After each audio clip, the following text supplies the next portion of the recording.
नमस्कार, आप देख रहे हैं कैपिटल टीवी का खास शो महाराष्ट्र फाइल्स। आपके साथ मैं हूं परवीन शेख। हम लेकर हाजिर हुए हैं महाराष्ट्र की 5 बड़ी खबरें जिनका आपसे है सरोकार।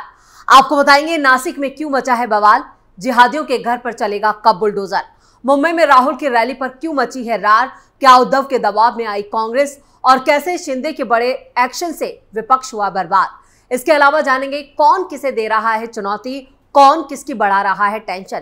साथ ही आपको इन सभी खबरों से कराएंगे रूबरू। लेकिन तमाम बड़ी खबरों में आगे बढ़ने से पहले एक नजर डालते हैं महाराष्ट्र की टॉप हेडलाइंस पर। रामगिरी महाराज के विवादित बयान से भड़का मुस्लिम समुदाय, महाराष्ट्र के छत्रपति संभाजीनगर में तनाव बरकरार, अब जिहादियों पर होगा बुलडोजर एक्शन। मुंबई में विपक्ष की बड़ी रैली की तैयारी पूरी, 20 अगस्त को एक मंच पर साथ नजर आएंगे राहुल, उद्धव और पवार, विपक्ष दिखाएगा अपनी ताकत। महाराष्ट्र में विपक्ष पर मंडराया हार का संकट, चुनाव की तारीखों का ऐलान न होने से विपक्ष ने मोदी सरकार और चुनाव आयोग को घेरा। महाराष्ट्र में सपा ने बढ़ाई एमवीए की टेंशन, अब अखिलेश सपा को बनाना चाहते हैं राष्ट्रीय पार्टी, कांग्रेस को भेजी 12 सीटों की लिस्ट। लाडली बहना योजना को लेकर दबाव में विपक्ष, संजय राउत का दावा, माझी लाड़की योजना टर्निंग पॉइंट नहीं यू टर्न साबित होगी। महाराष्ट्र फाइल्स में सबसे पहले बात नासिक में मचे बवाल की। बांग्लादेश में हिंदुओं पर अत्याचारों के खिलाफ 16 अगस्त को नासिक में तनाव फैल गया। नासिक में हिंदू संगठनों के विरोध जुलूस के दौरान सड़क पर पत्थर फेंके गए। घटना के बाद इलाके में तनाव फैल गया और आनन फानन में पूरे इलाके में भारी पुलिस बल तैनात कर दिया गया। इस घटना के बाद कई तरह के सवाल भी उठ रहे हैं। नासिक में हिंसा क्यों भड़की, सड़क पर हजारों पत्थर कैसे आए। नासिक पुलिस के मुताबिक मोर्चा पहले से तय था, उसका रूट भी तय था और पुलिस ने सुरक्षा के इंतजाम भी किए थे। ऐसे में सवाल उठ रहे हैं कि आखिर चूक कहां हुई और कैसे हुई। हिंसा के बाद कलेक्टर और नासिक प्रभारी मंत्री सहित पुलिस कमिश्नर और इंटेलिजेंस के अधिकारियों की बैठक हुई। पुलिस ने अभी तक की जांच रिपोर्ट साझा नहीं की है जो गृह विभाग को सौंपी जाएगी। सीसीटीवी की तस्वीरें इस बात की तस्दीक कर रही हैं कि सब कुछ सही था, मोर्चा शांति से आगे बढ़ रहा था, कुछ गड़बड़ी नहीं थी। लेकिन बड़ी दरगाह के पास जैसे ही मोर्चा पहुंचा, उन्होंने मुस्लिम दुकानदारों से दुकान बंद करने की अपील की। दुकानदार राजी नहीं हुए, जिसके बाद वहां पर बहस शुरू हो गई। बहस चल रही थी, उसी वक्त नमाज छूट गई। जुमा होने की वजह से नमाज में हजारों लोगों की भीड़ थी। बिगड़ते माहौल को देख कुछ शरारती तत्वों ने जबरन कहासुनी और धक्का मुक्की शुरू की। एक बार तो पुलिस ने लोगों को अलग थलग भी किया। हिंदू पक्ष शिवाजी चौक तक वापस लौट गया, लेकिन मुस्लिम पक्ष दरगाह पर अड़ा रहा। अब जिन लोगों ने माहौल को बिगाड़ा है उनके खिलाफ सख्त एक्शन की तैयारी हो चुकी है, क्योंकि तस्वीरों में उन आरोपियों को ढूंढा जा रहा है जिनके खिलाफ अब बुलडोजर एक्शन होगा। जी हां, उन जिहादियों के खिलाफ बुलडोजर एक्शन होगा और इसकी तैयारी पूरी कर ली गई है। खबरों में आगे बढ़ते हैं और बात अगली खबर की। महाविकास आघाड़ी के नेता उद्धव ठाकरे और शरद पवार पूर्व प्रधानमंत्री राजीव गांधी की जयंती के मौके पर 20 अगस्त को मुंबई में आयोजित होने वाले कार्यक्रम में राहुल गांधी के साथ शामिल होंगे। इसे लेकर कांग्रेस ने बांद्रा कुर्ला कॉम्प्लेक्स में रैली का आयोजन किया है, जिसमें कांग्रेस अध्यक्ष मल्लिकार्जुन खड़गे और महाराष्ट्र के एआईसी प्रभारी रमेश चन्नीथला भी शामिल होंगे। ये रैली ऐसे वक्त पर हो रही है जब एनडीए में कांग्रेस, शरद पवार की एनसीपी और शिवसेना यूबीटी के बीच सीट शेयरिंग पर पेच फंसा हुआ है। ऐसे में इस रैली को लेकर भी तीनों के बीच तालमेल की कमी देखी जा रही है। हालांकि अभी उनके बीच सीट बंटवारे पर सहमति नहीं बन पाई है। एमवीए के घटक दलों के बीच 16 अगस्त को भी एक बैठक हुई थी, जिसमें उद्धव ठाकरे ने मांग की थी कि यहां पर गठबंधन को अक्टूबर-नवंबर में होने वाले विधानसभा चुनावों में सीटों के बंटवारे से पहले मुख्यमंत्री पद का चेहरा घोषित कर देना चाहिए।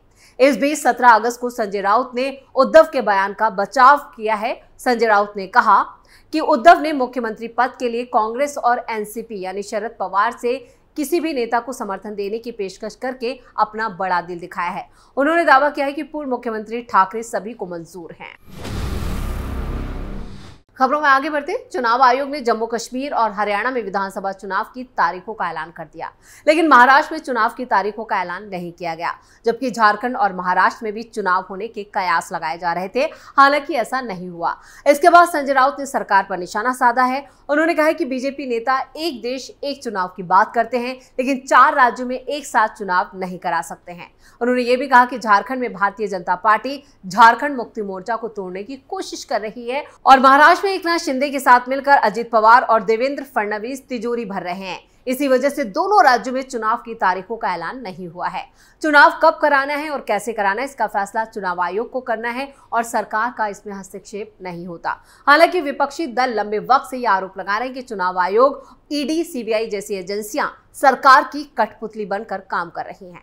हरियाणा के साथ महाराष्ट्र का चुनाव नहीं कराने पर सांसद संजय राउत ने कहा, महाराष्ट्र में जो त्रिकूट बैठे हैं उनको और समय मिले, खेल कर सके, सरकारी तिजोरी खाली कर सके, इसलिए एक साथ चुनाव नहीं किया गया। झारखंड से जो खबरें आ रही हैं, वहां क्या हो रहा है, क्या होने जा रहा है, वहां पर हेमंत सोरेन जी को तकलीफ में लाने के लिए एक बार फिर से कोशिश की जा रही है। उनकी सरकार एक मजबूत सरकार है, उसमें कुछ लोगों को तोड़ने की कोशिश की जा रही है।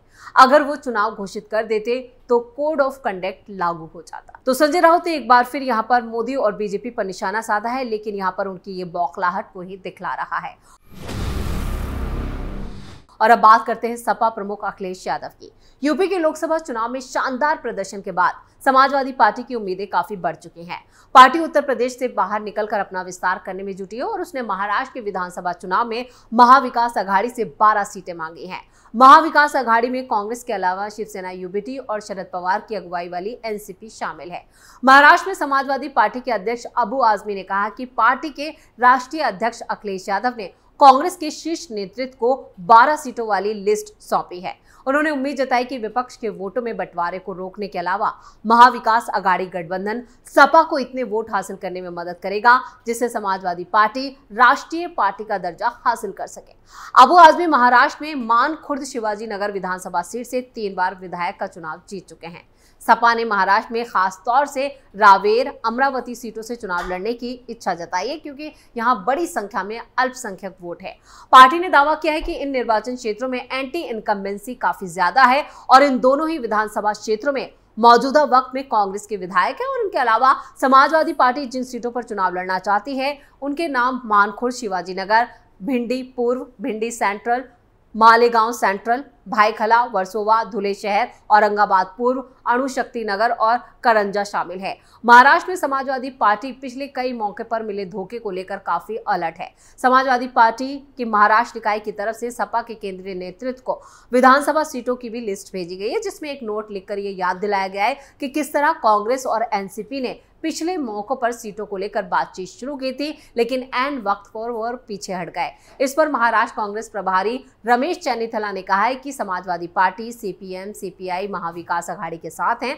अभी तक सीट शेयरिंग को लेकर कोई चर्चा नहीं हुई है। हम पहले शरद पवार और उद्धव ठाकरे से चर्चा करेंगे और उसके बाद ही यहाँ पर दूसरे राजनीतिक दलों से बातचीत की जाएगी। यानी सीट शेयरिंग को लेकर एनडीए के अंदर मारधाड़ शुरू हो चुकी है और यहां पर सपा जिस तरह से अपनी दावेदारी कर रही है उससे कांग्रेस की टेंशन ज्यादा बढ़ गई है। खबरों के आखिर में बात शिंदे के दांव से बर्बाद हुए विपक्ष की। संजय राउत ने यह दावा किया है कि महिलाओं की मुख्यमंत्री माझी लाड़की बहन योजना महाराष्ट्र की महायुति सरकार के लिए टर्निंग पॉइंट नहीं बल्कि यू टर्न साबित होगी। राउत ने कहा है कि पहले की महाराष्ट्र सरकार ने ऐसी कल्याणकारी योजनाओं को लागू किया था।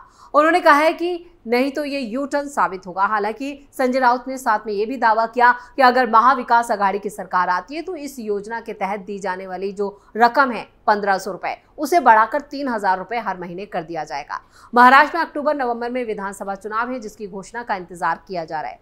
वहीं महायुति के सहयोगी मानते हैं कि कैश ट्रांसफर की ये पहल महाराष्ट्र चुनाव में उनकी संभावनाओं को और मजबूत करेगी। यानी महायुति कह रहा है, उसका साफ कहना है कि इस योजना के दम पर वो सत्ता में वापसी करेंगे। इस योजना की शुरुआत शनिवार को पुणे में आधिकारिक रूप से कर दी गई और इस दौरान एकनाथ शिंदे ने संकेत दिया, अगर उनकी सरकार सत्ता में दोबारा आती है तो ये राशि 1500 रुपए से बढ़ाकर 3000 रुपए कर दी जाएगी। माना जा रहा है कि इस योजना से महाराष्ट्र की 1 करोड़ महिलाओं को फायदा होगा और इस योजना की शुरुआत रक्षाबंधन के वक्त की गई है। ये योजना मध्य प्रदेश सरकार की लाडली बहना योजना की तर्ज पर शुरू की गई, जिसके तहत 21 से 60 साल की शादीशुदा, तलाकशुदा या बेसहारा महिलाएं जिनके परिवार की वार्षिक आय 2.5 लाख रुपए से कम है, उन्हें हर महीने 1500 रुपए दिए जाएगा।